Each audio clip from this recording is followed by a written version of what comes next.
to another episode of Codo Cinema, the podcast show where I talk about movies. I'm your host, Mark Codo, aka Codoman. We are back for another exciting episode, folks. And so far, we are very early into 2025, so that's pretty good.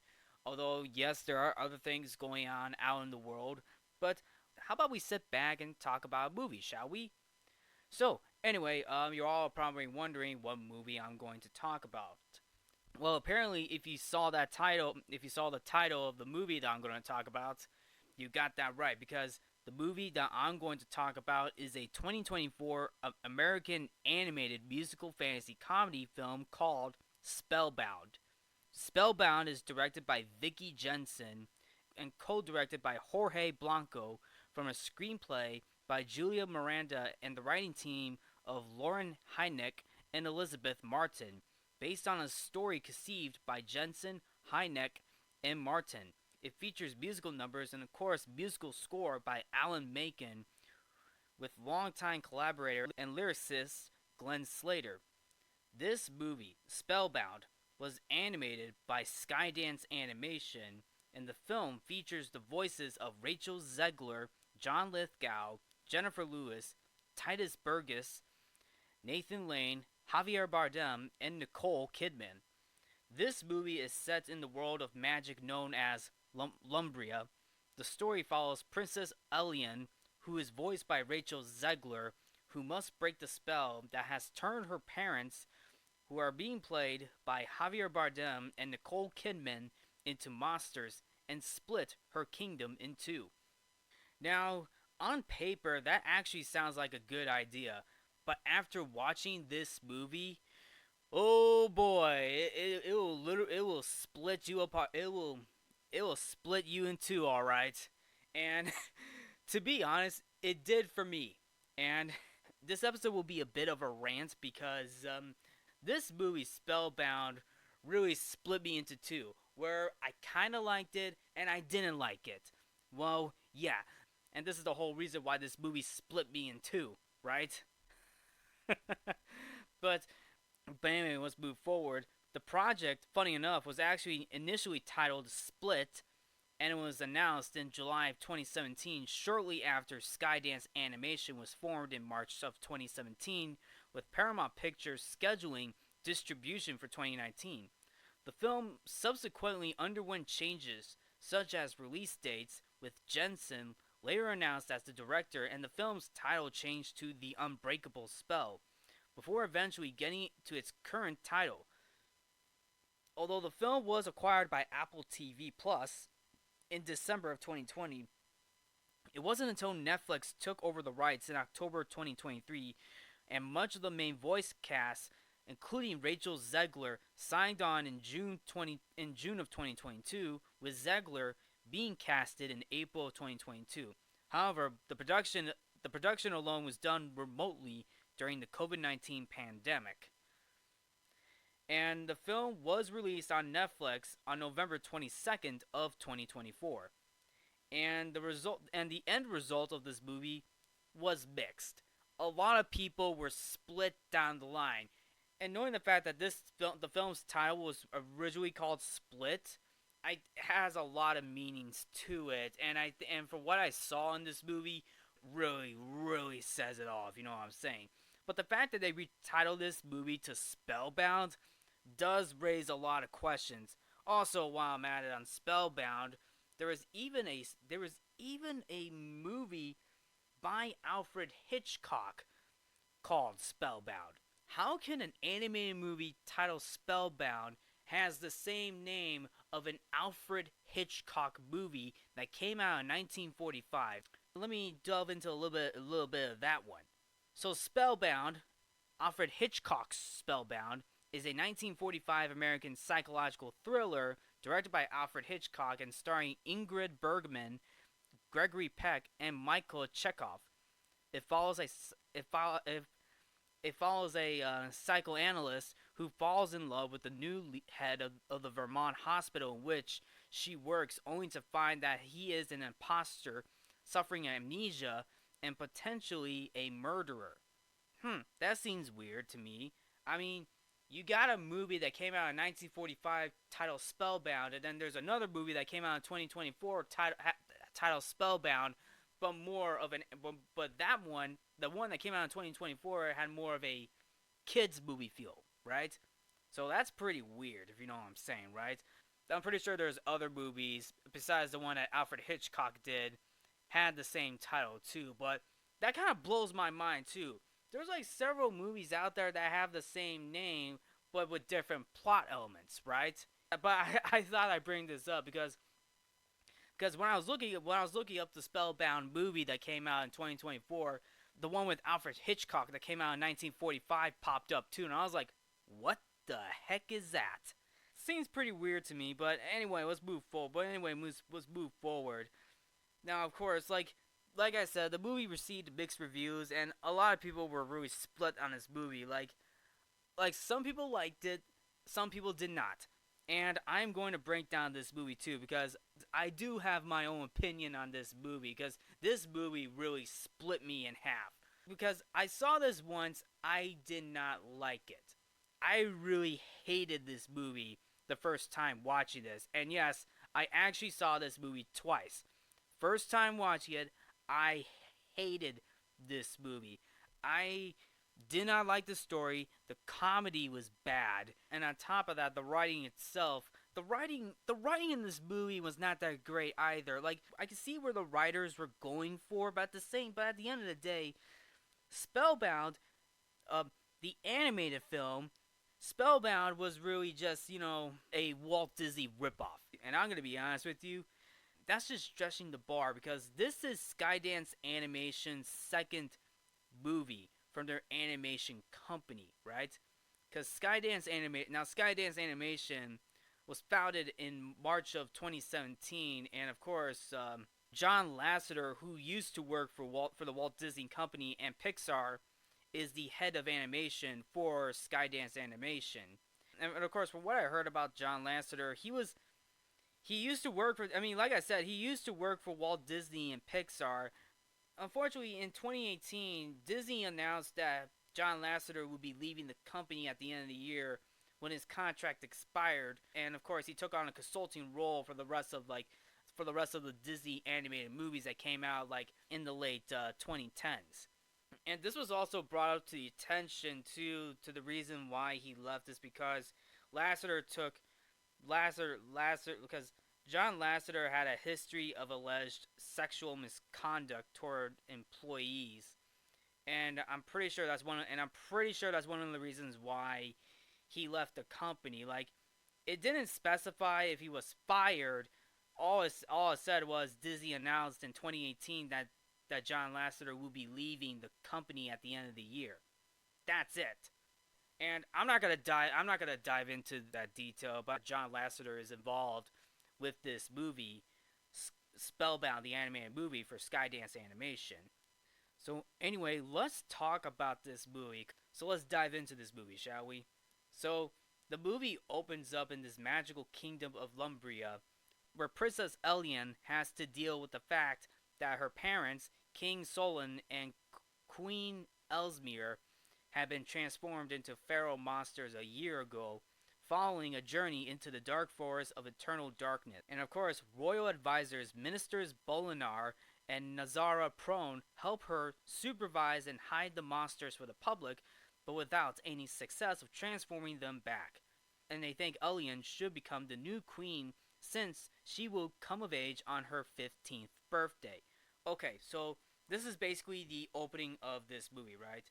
And it opens up in the magical kingdom of Lumbria, and it also shows Princess Elian, who is being voiced by Rachel Zegler, and of course, funny enough, she will be playing another princess, and that will be Snow White in the upcoming live action remake of Snow White, mind ya.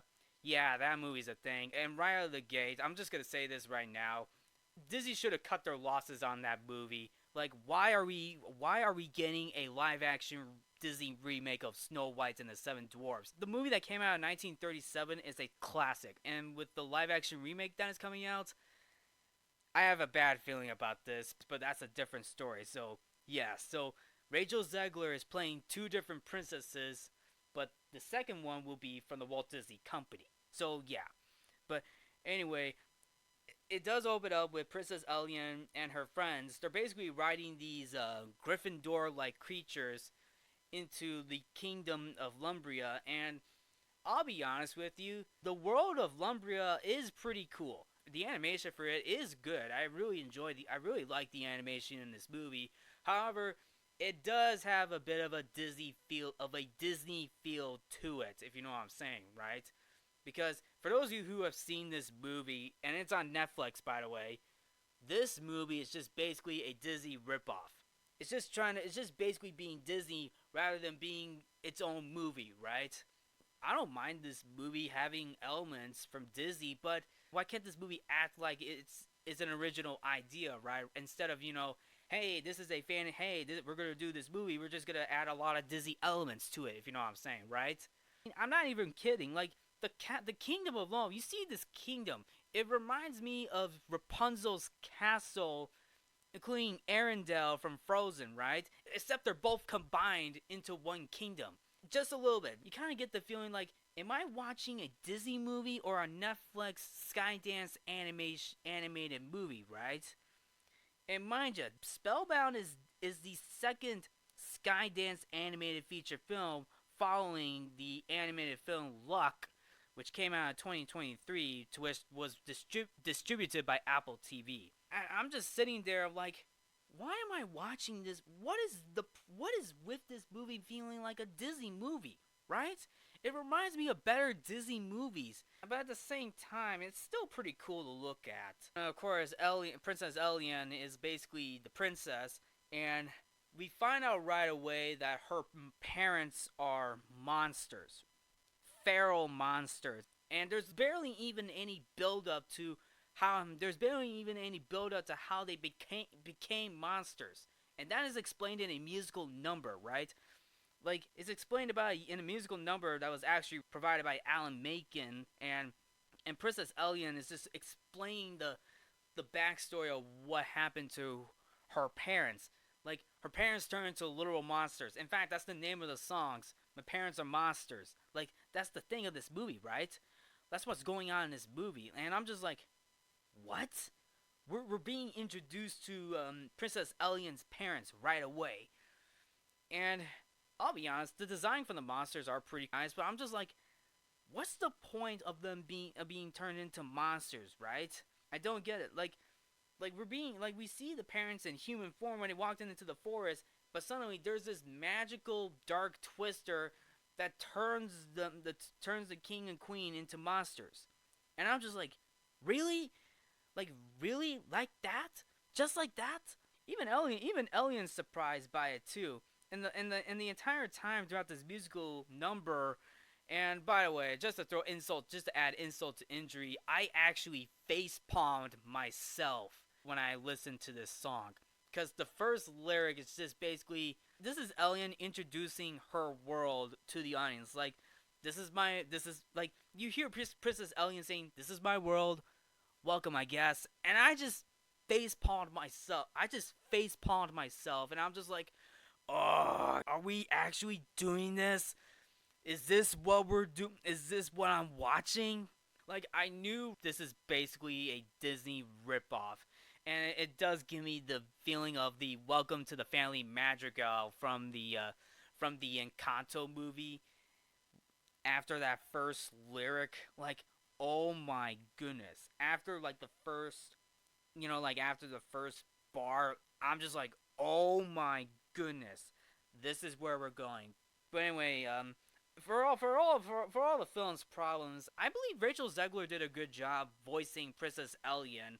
Like this is a voice acting role, and I believe she did a pretty good job with it, despite what she was given in the writing, including the other characters too. Like, we're also introduced to Bolinar and Nazara, and Bolinar is being voiced by John Lithgow, while Nazara is being voiced by Jennifer Lewis. And funny enough, John Lithgow was in an animated movie titled Shrek, who played Lord Farquaad, and that movie, funny enough, poked fun of Disney. At the very least, Shrek, on the other hand, it wasn't a Disney ripoff. It was while Shrek was based on a book.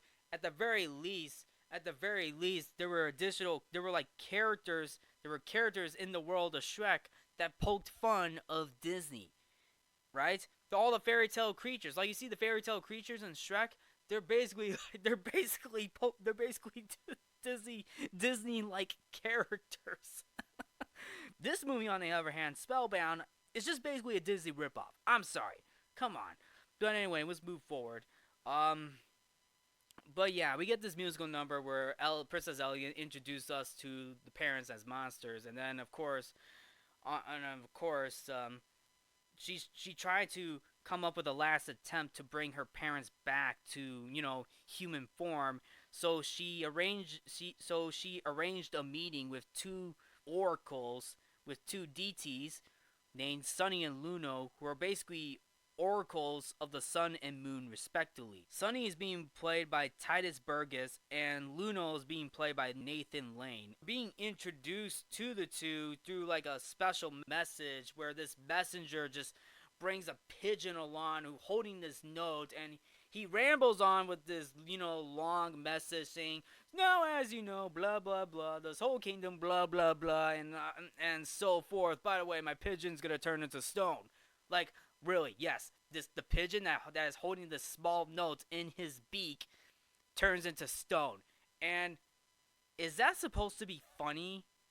How is that supposed to be funny? Like, I don't understand that at all. But anyway, Elian gets the note and of course arranges the meeting with the oracles. And this next moment, I am not gonna lie, this next moment I had to pause the movie. I'm not making this up. I actually paused the movie because when the oracles arrived, they arrived in this giant frog, and this giant frog is basically the ride to the kingdom. I mean, why couldn't they just teleport themselves over here? I don't get it. But anyway, we're being introduced to the oracles in person, and and and this is the moment where I paused. It's basically where one of the members of the oracles, and it was Sunny who said this. Like, Sunny said this, and he basically enjoyed the frog ride, like the ride over to Lumbria, and he was like, "Oh, that was the best ride I ever had. I'm gonna give you 5 stars." And I paused. Literally,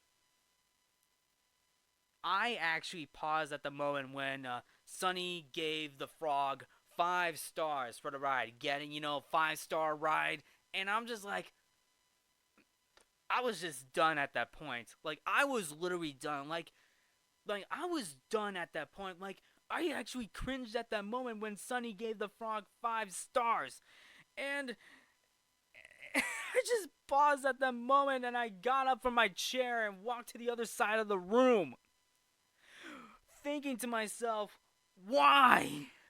What was the point of that? Like, this is a fantasy world. Like, this is a fantasy world, right? And and they're putting in modern references, like 5-star rides, like Uber or taxi driving yet. And yet, you're satisfied. Are you satisfied with your ride? Oh yeah, I'll give it 5 stars. And that was when I paused. That was like, I was ready to be done with that. I was like ready to be done with that movie. I didn't even want to watch the rest of the movie, but I did anyway. I mean, that was my first time watching it. The second time, I'm just like, I had to hold back my temper. I had to hold back my temper on this, and it was uncomfortable hearing that 5-star line from Sunny. But oh boy. Anyway, let's move forward. So, Sunny and Luno are introducing themselves to the kingdom of Lumbria, and this is on Princess Elian's 15th birthday, and of course, upon their visit, they try to they're trying to sing this number of how to break the spell of the parents being monsters. It wasn't until the monster queen ate the two and spat them out, leading the two oracles so scared they actually went back to their frog and bounced back into their home, leaving a magical device called the fob that combines their powers. And also add insult to injury, they were originally going to have magic wands, but Sunny was like, "Oh, I traded the magic wand for an upgrade, so you get to use this." Really? So you traded a magic wand for an upgrade, and you decided to use this device called a fob? Really? But anyway, Princess Elian's mad at her parents, and she takes out her frustrations on them and decides to she decides to accept the role of being queen, right? Because obviously enough, her parents are monsters, and the king and queen, and her parents are monsters, and nobody is leading the kingdom except for the princess. So it's basically up to the princess to decide.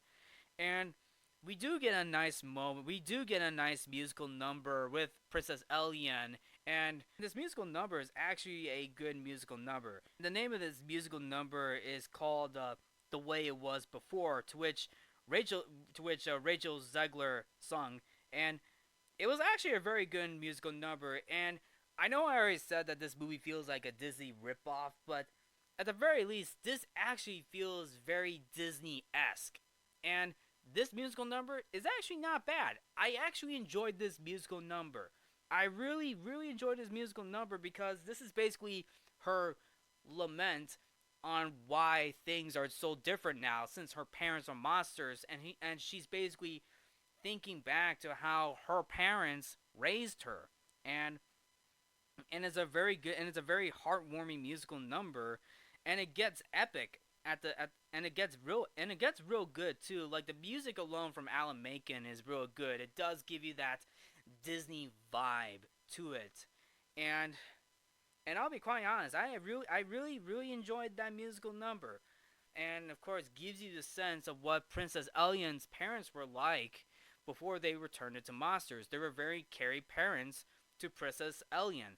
Right before, like I said, they returned into monster. That's like the title of the song, "The Way It Was Before." And she wants to get things back to the way it was before, turning her parents back into humans, right? Of course, this is also probably a reference to Beauty and the Beast, because all the antiques, Lumiere, Cogsworth, Mrs. Potts, they're basically candle, clock, and teapot. They were basically antiques, and then of course at the end of the movie they return back into human, right? This is what this movie is doing too, except the only difference is the king and queen are monsters, to which at the end of the movie, Princess Elian's trying to get them back into human, right? So anyway, moving forward, right after that musical number, Princess Elian forgot to lock the gates because she was talking to her parents, giving the two cake. What she forgot to do is that she forgot to lock the gate. And I'm just like, really? This princess has a lot of responsibility, and she forgot to lock the gate? Really? Oh boy. To be honest, it was an accident, but I'm just like blown out of my mind that this is the case. And the monsters are out of their cages, and they wreak havoc in the kingdom, making the subjects as well as the captain of the guards aware of the situation. And with panic erupting among the people, the captain orders the monsters to be removed from the kingdom, prompting Elian to use the fob's magic so that she and her parents can escape and visit the oracles themselves.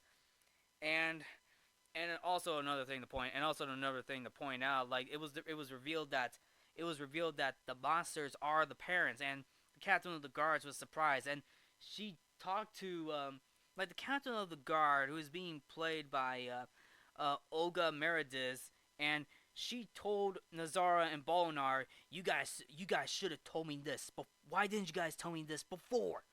Because she didn't know about the monsters being. She didn't know about the king and queen being monsters, because throughout that time period, Bolinar and Nazara were giving excuses onto why the king and queen can't come out. Like, they were doing other things. They had errands. They were probably busy. And of course, Bolinar came up with another excuse: colonoscopy. I'm not kidding. He actually said that to the captain of the guards at the gate, and that was at the beginning of the movie. I'm telling you, this writing, was this a first draft? Was this a first draft of the movie, right? Or was that one of many rewrites where they actually added more jokes to it? So anyway, Princess Elian she decides to help her parents escape the kingdom just so she can bring them to the oracles, and she uses the fob to lose the guards and the ministers chasing them, causing Bolinar, funnily enough, to switch bodies. And of course, the whole body switch is another reference to a lot of Disney projects where, this is like Freaky Friday, right? This is Freaky Friday at that point, like where someone's body is switched with someone else's body, and in that case, Bolinar with a pet rodent, Flink. So basically, Bolinar is inside Flink's body, and Flink is inside Bolinar's body. And by the way, Flink is being voiced by D. Bradley Baker in this movie. D. Bradley Baker, who voiced all the clone troopers in Star Wars: The Clone Wars, including Star Wars Rebels and the Bad Batch TV show as well. And of course, Perry the Platypus in Phineas and Ferb, among many other roles, including Daffy Duck in the Space Jam movie that featured the Looney Tunes, right? And to Bolinar's surprise, Bolinar is surprised at the fact that he's basically a purple rodent, and he's like, no! Okay, I'll be honest, that one got me to chuckle a bit. But of course, even the chase sequence, I'm not gonna lie, the chase sequence is actually pretty cool, and I do like some of the backgrounds too, including the other places they go to. To be quite honest, they went from the kingdom to this field where Elian is using this magic fob, and it turns a pile of hay into a bunch of dogs, which is actually a pretty clever design. And of course, like the general and her soldiers are riding these antelope-like horses throughout this field, and of course they also ride on griffins as well. And also, Elian is riding this magic carpet-like carriage. Obviously, it's probably a reference to Aladdin and Aladdin, the magic carpet, and of course it turned into this carriage, basically a reference to Cinderella. And they're basically riding off into the forest to meet up with the oracles. And the forest alone, I'm not gonna lie, the forest alone gave me some Shrek vibes too, because Shrek lives in a hut inside the forest, or a swamp I should say, but also a bit of Shrek 2 vibes, because Shrek and Donkey were basically encountered by Puss in Boots, and the forest background in Spellbound reminded me of it, so I think it's actually pretty cool. So anyway, after this whole magical chase, Elian, her parents, and Flink, or Bolinar, I should say, Bolinar is inside Flink's body, or should I say Folinar. See what I did there, folks? So they're at this cottage, and this cottage is basically an owl's nest. Although clever design, but I'm just like, what in the heck is going on? Like, I guess you could say another Disney reference, maybe, possibly Owl House, right? Because this is an owl's nest, and we see a literal owl sitting on the nest. And the Oracle's cottage is basically an owl's nest with actual owl eggs. Anything else to say about that? Huh? Oh boy, but anyway, at the cottage of Sunny and Luno in the dark forest, they reveal that only Elian's parents can reverse the spell by traveling to the Lake of Light.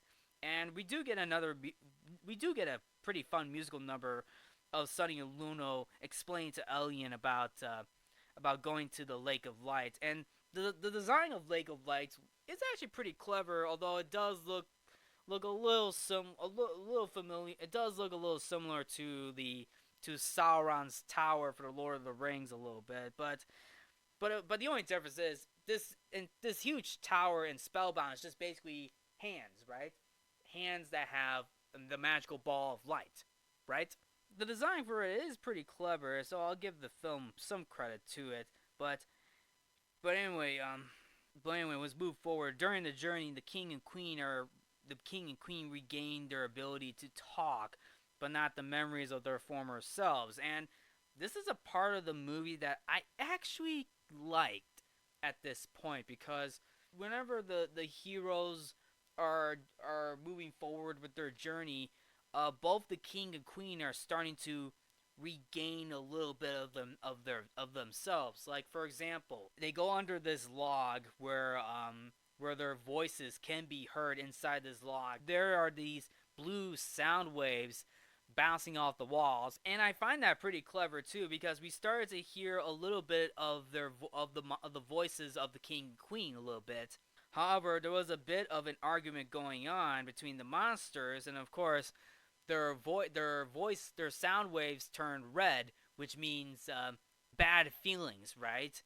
And this gets Princess Elian to be upset until this giant black twister comes in, and it was about to suck up Princess Elian, but unfortunately the king, which is the blue feral monster, and he was like, "No!" He screams no, and this giant blue sound wave hits the tornado, and the tornado goes away because positive, right? Positive feelings, right? Instead of negative feelings, right?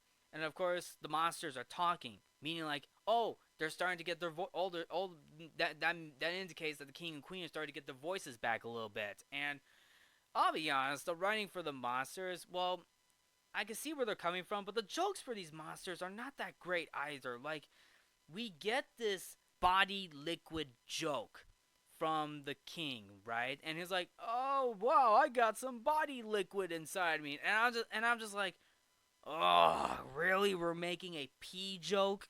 You know? I guess the king has to go for a bathroom break. To the porcelain throne, if you know what I'm saying, right? Oh boy, what I swear, I do not like the jokes in this movie. Like, I get where the filmmakers are trying to do with this movie. They're trying to make it a kid-friendly movie, but I get this movie's trying to be a kid-friendly movie, but I've seen early Disney movies that have a family-friendly feel to it. Snow White and the Seven Dwarfs, Beauty and the Beast, Little Mermaid, Sleeping Beauty, Robin Hood. Any Walt Disney animated feature film has a family friendly feel to it. This movie, Spellbound, the animated one, is basically your typical kids movie. And look, I understand that there's probably going to be some kids who will enjoy this movie, and I understand that, but at the same time, I'm just like, there's gotta be a balance between kids and families, if you know what I'm saying, right? There has to be a balance. There's got to be a better balance, right? So, anyways, throughout this journey, too, like, Bolnar tries to, leave breadcrumbs for the guards to, catch up to them, but thankfully, Elian helps her parents escape through a desert full of quicksand, and what's actually pretty clever, too, is that the quicksand is actually dry when the sun is out, but it gets wet when there are cloud covers covering the sand, and I thought that was actually pretty clever, and I thought the idea for that is actually pretty clever. I like that. I like that. I really do. And Elian, during this whole quicksand ride, saves a baby griffin, which is basically a combination of a griffin and a tiger. She saves this griffin baby from the quicksand and returns it safely to the parents.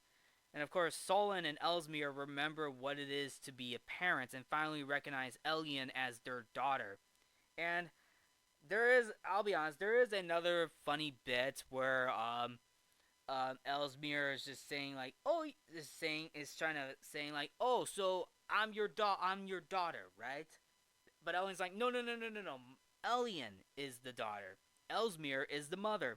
That little bit kind of got me to laugh a little bit. So, I guess is a basically, Darth Vader reference where, Luke Skywalker is the son of Darth Vader.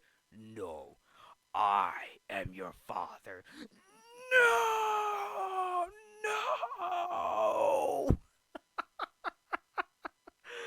Oh boy. Later on down the line, Solon and Ellesmere are starting to regain a lot of things like talking and remembering what it is to be a parent and recognizing their daughter. And of course, the return of their humanity makes Bolinar realize that Elian was right about not losing hope. Because in the beginning of the movie, before she left, Bolinar was having doubts about the fact that that Elian's parents are monsters at the beginning, but now Bolinar starts to realize this too. Like, oh my goodness, now I'm starting to realize everything. So anyway, of course, we even get another moment where Elian, the monsters, and Flink, or Bolinar, I should say, they go down this canyon and they meet up with a bunch of creatures who are basically Flink's species, and this moment is basically interrupted. This feels like like a paused moment where Bolinar as Flink is meeting up with other species that look like Flink, and like Bolinar is just complaining at this moment, and I'm just like, dude, Bolinar, couldn't you just shut up? Like, I'll be honest with you, I like John Lithgow, but let's be honest, I like John Lithgow, but half the time his character is basically whining and complaining, even to the point where when he's in that giant log, he has a negative emotion where he's like where he wished he was dead, and that was from Flink, and I'm just like, oh my goodness, really? And he's basically tired at this point where he wants the guards from the kingdom to follow them. But Elena's like, no, no, no, no, you're not gonna leave them a trail of breadcrumbs. Whose side are you on anyway? My side or the kingdom's side? Your call. But anyway, Bolinaris Flink is interrupted by the creatures, and this musical number, while I will say it's an okay musical number, but at the same time it just feels like Hakuna Matata and I Just Can't Wait to Be King from The Lion King, right? It's just basically Bolinar getting used to, the creatures giving him, bug, grub, and getting used to the grub, and of course their little kingdom as well. But of course this is basically the creatures helping them get through this journey a little bit, to get their way out of the canyon. And by the time the whole group reaches the Lake of Light, it shows that Solon and Ellesmere constant arguing is the reason why they turned into monsters, right? Because these parents are they were basically arguing it with each other, and and that's the reason why this black twister turned them into monsters. However, this is the part where, to me, this film goes downhill. It is revealed that the king and queen were an unhappy couple, and they tell Elian that they cannot be together anymore. Now I'm gonna pause this right here because this is the moment where I'm just like, wait a minute. This is the moment where I'm just like, wait a minute. This is the reason why they're monsters. Not just the fact that they were in the forest. They were in the forest. Then this twister came around, turned into monsters. No, they were arguing with each other, sending negative emotions. That's the reason why they turned into monsters. But the real reason behind this whole situation that is going on is that the king and queen can't be together anymore. You know what that means, right? It means that the king and queen are getting a divorce. Split. Like, this came out of nowhere for the last 20 minutes of the movie. I saw this movie twice. First time watching it, I was like, what? And then second time watching it, I can understand a little bit, but at the same time, this came out of nowhere, and it came out as a twist for the last 20 minutes of the movie. So they pulled a Disney twist, although this time not a Disney villain twist, but a twist where, oh yeah, these parents are basically not going to be a couple anymore. And this isn't a kids movie, right? Like, that came out of nowhere. Like, that was just only the last 20 minutes of this movie. Like, why couldn't they build the whole divorce thing up in the middle of the movie, right? Why couldn't the writers do that? And of course, with the captain of the guards being concerned about the parents, and This could have been the moment where the captain of the guards could have told Bolinar and Nazara that the parents are basically getting a divorce, right? Why couldn't that be something that they could have built up in the middle of the movie, or even before Princess Elian escapes the kingdom with the monsters, right? Why couldn't they build that up? That could have been the main central focus of this movie, but no, this was shoehorned in for the last 20 minutes of the movie, and this is a kids movie, right? And this is going back to the point, like, why couldn't this be a family film, right? Like, there's a lot going on in this movie, and yet this whole divorce thing came out of nowhere for the last 20 minutes.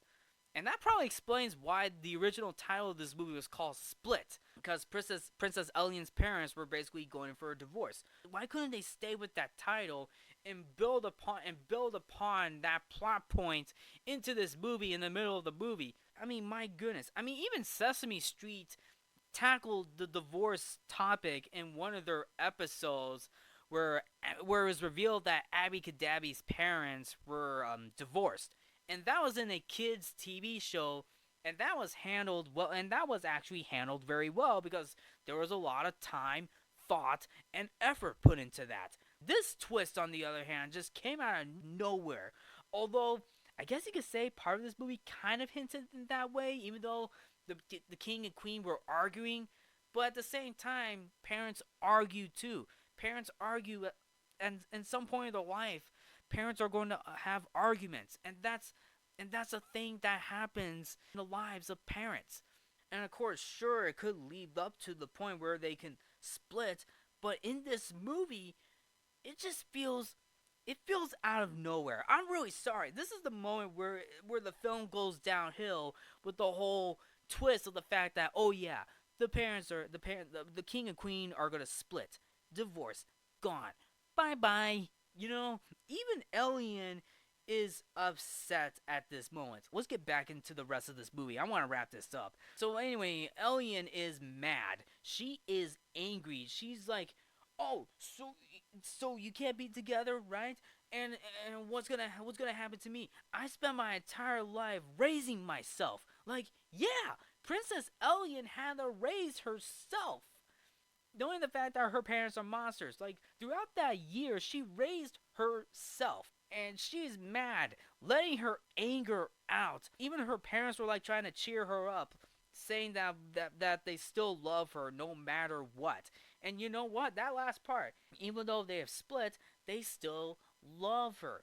But Princess Elian doesn't understand that because she's in full distress mode. And this giant black twister vortex appears and is basically consuming Elian, while the king and queen are captured by the guards who still believe they are dangerous beasts. And of course, after Bolinar breaks the monsters free, they successfully convince their subjects otherwise. Like, whatever. Like, you know, the captain of the guards, everybody, and all the guards were basically, oh, so the monsters are the king and queen. Okay, so let's go help them. Like, oh my goodness, they're trying to set up a final battle, knowing the fact that they're trying to, like, you know, they're trying to set the captain of the guard as a villain, but it just wasn't there. I'm sorry, I didn't even care for the captain of the guard anyway. So anyway, after Bolinar breaks the monsters free, they successfully convince the subjects otherwise. They then use the light of the lake to save Elian from the darkness. Like, imagine Elian turning into the monster right here. Can you imagine Elian turning into the monster and having both parents seeing her as the monster, the feral furry monster? That would be, I don't know how I feel about this, but that would be an interesting thing to do in this movie. Coming to realize that, what have we done? Now we understand how we feel, right? Like, can you imagine her monster form in that movie for Princess Elian? That would be insane. But no, that's not what the story did. I guess you could say it almost happened, but not really. It's like the writers didn't want to go forward with some of these ideas, right? Like, you had, like, the ideas are there. The ideas are there. Why didn't they show the full potential of this. But no, this movie's got to remind us, hey, this movie is created by the visionaries behind Toy Story, Cars 2, and of course the co-director of Shrek. And yes, that was from the film's trailer, by the way. So anyway, now the parents are cheering Elian up that their love for her has never changed and never will. Elian makes peace with the decision of separating and understanding it will not break their family bond. And this is a good thing. I'll be honest, this is a good thing. Even though yes, the parents are split, the parents still love their daughter, and that's a good thing too. But the writing itself feels completely overshadowed by it. Now the three hug each other and the spell is lifted, turning Solon and Ellesmere back into humans and returning Flink and Bolinar to their respective bodies. And of course, 1 year later, Solon and Ellesmere are living in separate castles but managing to rule the kingdom and raise Elian together in harmony. And this was on her 16th birthday. Elian is having a big celebration with her family and friends, happily embracing both good and bad changes in her life. And that's the end of the movie. That is my breakdown of Spellbound. And I'll be honest with you, this movie really split me apart. Yes, I said some good things, bad things, but my goodness, this is basically a split full movie. The ideas for this movie was there, but the writing for this movie really didn't really work. I feel like the subsequent changes, there were definitely rewrites going on, trying to make this more of a Disney movie rather than an original Skydance animation. Spellbound, on the other hand, is basically trying so hard to be like a Disney movie instead of a Skydance animation, and I'm just like, no, Spellbound should just be a Skydance movie, not a Disney movie. And that should be the point of that movie. I mean, I get it wants to throw in a Disney feel, but it shouldn't be a Disney movie. It should be a Skydance animated film.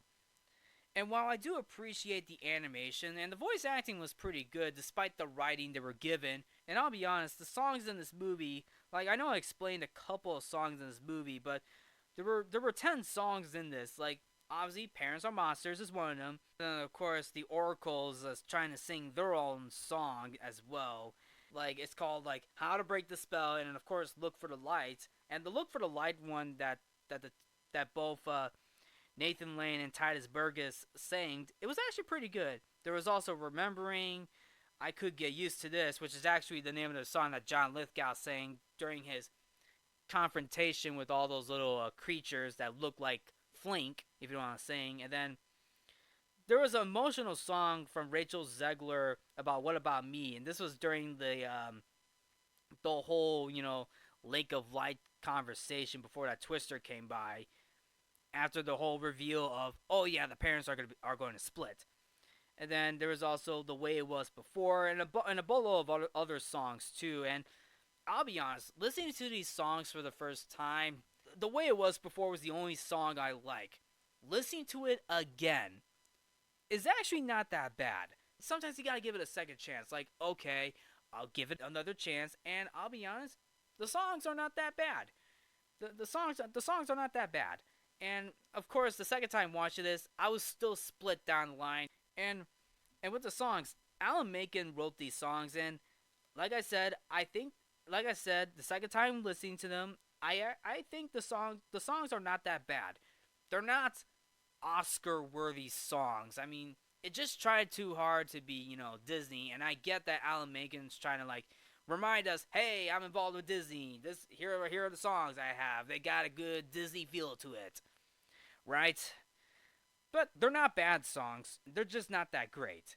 I mean, except for The Way It Was Before, I actually liked that song for that movie, and that was like in the beginning of the movie, especially when she was lamenting about her parents being, being what they were like before they turned into monsters. But the writing and comedy in this movie, I did not like the writing and comedy in this movie at all. That was just bad. It was bad comedy and writing. I mean, I get where the story was going for, but they could have. But I just want to imagine what was the original story like for this movie, if they were gonna go, if they were gonna move forward, if they were gonna continue with that whole split family split and divorce plot line. Like, it's a bold move not to try in a kids movie, but I feel like it could have been better. It could have been better. And I got a feeling with the subsequent changes, I got a feeling that was probably one of the changes that was made from this movie. Like, I don't know the first draft behind this movie, but who knows? But who knows? And also the note, this is the second animated feature film from Skydance. And in Skydance Animation, like they got a few other movies coming up soon. Like I heard sometime in 2025 they got one titled Puku, and then in 2026, Brad Bird, who worked on the first two Incredibles movies, and of course uh, Mission Impossible Ghost Protocol, which is actually was also made by Skydance Productions, and of course he also directed Tomorrowland and Disney's Ratatouille. He's attached to write and direct a film called Ray Gun, which is going to be either a western or horror film. I don't know, but we'll see what it will look like down the line. But I also heard rumors that Brad Bird is in talks to come back to do Incredibles 3. So so we'll have to wait and see on that. But yes, there's a few other movies from Skydance Animation that is coming out. But for where they started off, it was a bumpy start. It was a bumpy start. So we'll see what's gonna happen for Skydance Animation. And I really hope this animation studio will be good. The ideas are there. I just hope it's executed well. And unfortunately for the Spellbound movie, it was executed in a splitful way. And like I said, the animation for this movie is good. The songs are okay. The voice acting is pretty good. It's just the writing and the comedy that really took me down, including the whole twist of where the parents revealed that they wanted to split, and that was at the last 20 minutes of the movie, and I did not like that at all. But anyway, that is my take on the animated movie Spellbound. And of course, this is my own opinion on this movie, so I get that there's probably going to be some people who may like this movie, and that's okay. But to me, I didn't like this movie as much, but I was basically split on this movie. There was some good, there was some bad, but at the end of the day, I was just split with this movie. But anyway, that is my breakdown on the Spellbound movie. And to those who are listening, what did you guys think of the animated musical fantasy comedy Spellbound? Did you like the movie? Did you not like the movie? Did you have a different opinion on this movie? I would like to hear your thoughts. But anyway, that is a wrap on this episode. Thank you all for tuning into Codo Cinema. I'm your host, Mark Codo, aka Codoman. Remember to watch movies and stay positive.